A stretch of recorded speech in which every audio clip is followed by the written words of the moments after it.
Welcome back class to my channel at the rate of amazing math. आज हम एक बहुत ही अच्छा क्वेश्चन देखेंगे that is based on matrices. इस क्वेश्चन में काफ़ी कुछ सीखने को है, तो ध्यान सुनना एंड लास्ट तक देखना। And if like, please do comment and share and also subscribe. So let's see, question में कहा गया है कि एक ए और B two cross two matrices हैं जिसकी इंटीजर एंट्रीज है ना, मतलब सारे के सारे एंट्रीज के इंटीजर्स हैं, such that matrix A plus B, A plus two B, A plus three B, A plus four B सारी सारी क्या इन्वर्टिबल है। इट ऑल्सो हैज, और जो इसके इन्वर्सेज हैं वो भी इंटीजर एंट्रीज हैं। तो आपको ये प्रूव करना है कि जो ए प्लस फाइव बी मैट्रिक्स बनेगी वो भी इन्वर्टिबल होगी, प्लस उसकी भी एंट्रीज क्या होंगी, इंटीजर्स होंगी। देखो कैसे करेंगे, ध्यान सुनो।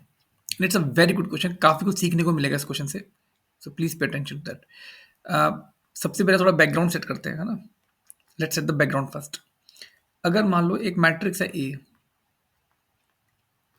ए बी सी डी ना, कोई भी टू क्रॉस टू मैट्रिक्स है, और यहाँ पे ए बी सी डी के इंटीजर है। ठीक है, अब इन्वर्स होता क्या है, इन्वर्स होता है adjoint A by det A, right. अब इसका पहले कोफैक्टर मैट्रिक्स बनाते हैं। आई होप रिमेंबर कैसे बनता है कोफैक्टर मैट्रिक्स, है ना। अगर कोफैक्टर मैट्रिक्स ऑफ ए बनाओगे तो क्या होता है, डी, ये रहेगा A, right, and then it will be minus C and it will be minus B. ये इसका कोफैक्टर मैट्रिक्स आएगा। पी का कोफैक्टर होगा माइनस सी एंड सी का कोफैक्टर होगा माइनस बी। अब इसका एडजॉइंट निकालते हैं। तो एडजॉइंट ऑफ ए क्या होता है, जो भी आपकी कोफैक्टर मैट्रिक्स आती है उसका ट्रांसपोज। और एक क्लास में बताया भी जाता है कि आप इसको ऐसे याद कर सकते हो, डी ए ट्रांसपोज लेते हैं माइनस बी एन माइनस सी। ये आपका एडजॉइंट आ गया। तो अगर आपको इसका इन्वर्स निकालना है, ध्यान रखना ए बी सी डी सब इंटीजर है। अगर ए बी सी डी सब इंटीजर है तो डी माइनस बी माइनस सी और ए बी क्या इंटीजर है, तो इन्वर्स क्या बनेगा, D minus B minus C A upon det of A. मगर क्वेश्चन को ध्यान से देखो, क्वेश्चन में बोला गया है जो मैट्रिक्स ए है उसका जो इन्वर्स है, ए इन्वर्स, उसकी भी एंट्रीज इंटीजर है। अगर मैट्रिक्स ए की भी एंट्रीज इंटीजर है तो अब हो क्या रहा है, आप डी को भी डिटर्मिनेंट ऑफ ए से डिवाइड मार दोगे, माइनस बी को भी डिटर्मिनेंट ऑफ ए से डिवाइड मार दोगे, माइनस सी को भी डिटर्मिनेंट ऑफ ए से डिवाइड मारोगे, और ए को भी डिटर्मिनेंट ऑफ ए से डिवाइड मारोगे। तो ये इंटीजर कब होगा, सारे के सारे एंट्रीज इंटीजर कब होंगी, ये तभी पॉसिबल है जब डिटर्मिनेंट ऑफ ए कितना बन जाए। एंड ध्यान रखना ये प्लस माइनस वन, ये ध्यान रखना मैट्रिक्स ए आर्बिट्री है, मैट्रिक्स ए आर्बिट्री है, इस पॉइंट को ध्यान रखना है। ऐसा नहीं कि अपने हिसाब से हमने कुछ मैट्रिक्स बनाया और उसमें दिखा दिया, नहीं। ये ये बोला गया कोई सी मैट्रिक्स उठा लो, तो ए, तो हमें तो देखना पड़ेगा कि वर्स्ट केस में क्या हो सकता है। तो ऐसा भी हो सकता है कि ए बी सी डी में कोई भी कॉमन फैक्टर ना हो, है ना। तो हम भी ऐसा चाहेंगे कि सारे प्राइम नंबर्स, हम ऐसा चाहेंगे कि वो उसमें भी होल्ड कर जाए ये। तो दैट मीन्स, जैसे फॉर एग्जाम्पल, मतलब अगर मैं आपसे कहूँ कि मान लो मैंने मैट्रिक्स ये ले ली, है ना। मान लो आपने कैलकुलेट करा, आपका ए इनवर्स ये निकल के आता है, मान लो यहाँ पे 11 ले लो, चलो डेट ए। अब क्वेश्चन के हिसाब से सारी इंटीजर आनी चाहिए इनवर्स की भी, तो डेट ए क्या लोगे, प्लस माइनस वन। और डेट ए अगर आपने प्लस माइनस वन ले लिया तो कुछ भी ए ले लो, हमेशा एंट्रीज क्या आएंगी, इंटीजर आएंगी, ये ध्यान रखना। इसलिए मैंने डेट ए को प्लस माइनस वन लिया है, ठीक है ना। अब विद दिस बैकग्राउंड, पहला पॉइंट। अब क्वेश्चन में क्या बोला गया है कि मैट्रिक्स ए है, matrix B and so and so forth, ये सब इंटीजर एंट्रीज है। सेकंड पॉइंट देखो, अब मान लो आपने मैट्रिक्स ए लिया, A B C D, right, और आपने मैट्रिक्स बी लिया से P Q R S, remember A B C D भी इंटीजर है, पी क्यू आर एस भी क्या इंटीजर है। अब आपको बोला गया है A plus B, A plus two B, तो A plus three B and A plus four B. तो अपन करना क्या है, तो आपको स्ट्रक्चर से फील आ रहा होगा, let's consider A plus some X times B. तो अगर आप ये मैट्रिक्स बनाई तो I hope you can see ये मैट्रिक्स आपके पास ये आने वाली है, X times B, B plus X Q,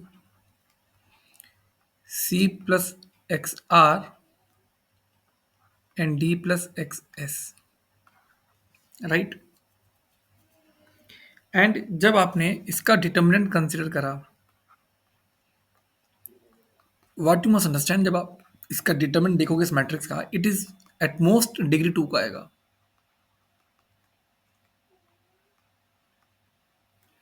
तो ये एटमोस्ट क्वाड्रेटिक बनेगी, ठीक है ना। एटमोस्ट डिग्री टू का आएगा, से P X,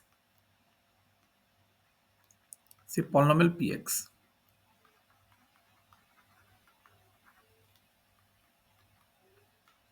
at most degree two का आने वाला है, से पॉलिनोमियल पी एक्स। मगर हमें क्या दे रखा है, डिटर्मिनेंट ऑफ ए, अगर आप क्वेश्चन ध्यान से देखो क्लास, तो आपको दे रखा है कि A plus B, A plus two B and so forth, है ना। ये सब इन्वर्टिबल मैट्रिक्स है और ये हमने अभी अभी ऊपर प्रूव करा है, because A plus X B भी इन्वर्टिबल है, तो ए प्लस टू बी भी सब इन्वर्टिबल मैट्रिक्स है। इसका मतलब ये हो गया कि जो पी ऑफ जीरो है, it is nothing but determinant of A, right.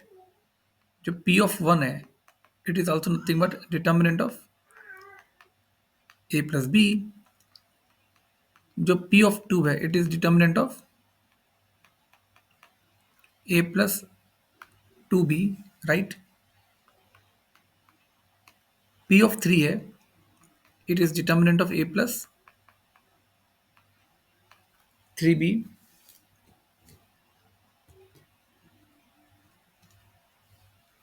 And P of 4, it is determinant of A plus 4B. What you must understand, जो हमने सबसे पहले नोट वन में प्रूव किया है, ये सारी वैल्यूज जो डिटर्मिनेंट की या तो वन आएगी या फिर माइनस वन आएगी, क्योंकि ये सारे मैट्रिक्स इन्वर्टिबल है with integer entries, because P Q R सब इंटीजर है, ये सब नो एक्स भी इंटीजर है because X one two three four था। तो इसका मतलब ये हो गया, P of zero, P of one, P of two, P of three, P of four, ये पांच वैल्यूज हैं, इनमें से they should take plus minus one. तो ये बात तय है that at least three of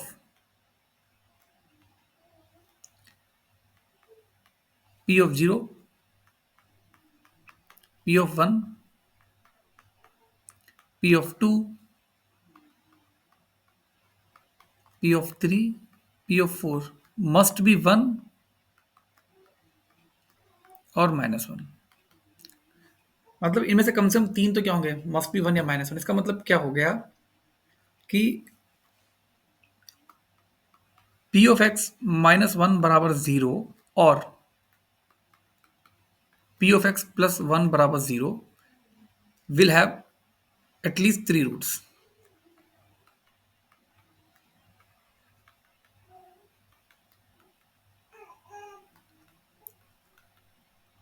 ठीक है, will have at least three roots. इसका मतलब ये होगा, ये because P X at most degree two का हो सकता है, तो P X minus one is would be at most degree two, उसके तीन रूट आ गए।